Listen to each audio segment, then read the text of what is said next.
আসসালামু আলাইকুম এভরিওয়ান। মুই আজ আপনাদের লাগে একটা রেসিপি শেয়ার করবো।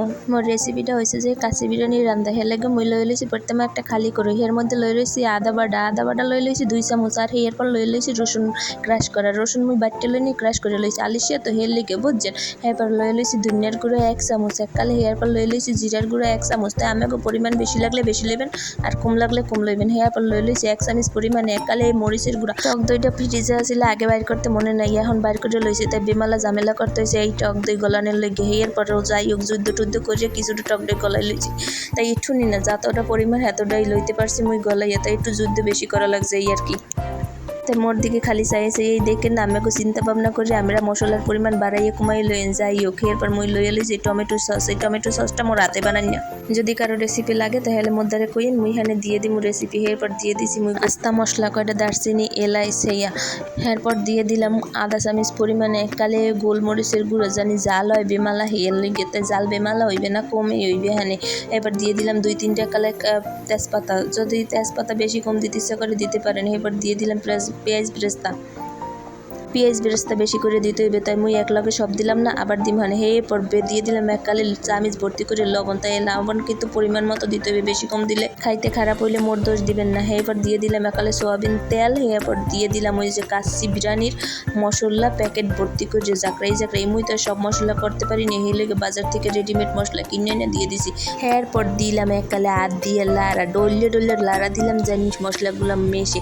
এবার দিয়ে দিলাম এককালে ওই লবণ পানিতে ভিজাইয়ে রাখা মাংস, ভিজাইয়াই রাখি নেই খালি ধুইয়া লইছি এককালে ভালো করে। এই মাংসটা লবণ পানিতে ভিজাই রাখছিলাম, এরপর দিয়ে দিছি এই মাংসটা। এখন এককালে মাংসটারে মাহাইতে হইবে ভালো করে, জানি মাংসের রগে মশলা ঢুকে যায়। মাহাইটাই এবার মুই এইটা একালে এক পাশে থুয়ে দিমু। তাই মাংসটা মাহার সময় আমার একালে মোর মতো উল্টাইয়ে পাল্টাইয়ে মাইকে লইবেন, হাতে কিন্তু ভালো হইবে বেমালা।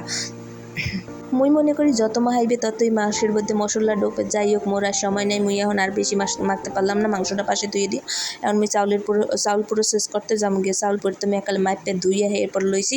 এরপর করছি কি একটা কড়াইতে আবার গরম পানি দিয়ে দিছি, গরম পানির মধ্যে দিয়ে দিছি হইলো যাইয়া 1 চামচ পরিমাণে তেল। এরপর দিয়ে দিছি হইলো যাইয়া স্বাদ মতো মানে একটু পরিমাণ মতো লবণ, জানি লবণটা চাউলের মধ্যে ঢুকে পড়ে স্বাদটা জানি ভালো হয়। এবার চাউলটা এখানে ডালিয়ে দিম এককালে। এবার জাল দলতে থাকবে চুলায়, আর চাউলটা যদি যখন 80% পরিমাণ সেদ্ধ হইবে এই সময় চুলার জালটা বন্ধ করিয়া চাউলটা সেক্কা লইতে হইবে। যাই হোক চাউলটা ওখানে 80% সেদ্ধ হোক আর মোরা এখানে মাংসের প্রসেসটা করতে থাই।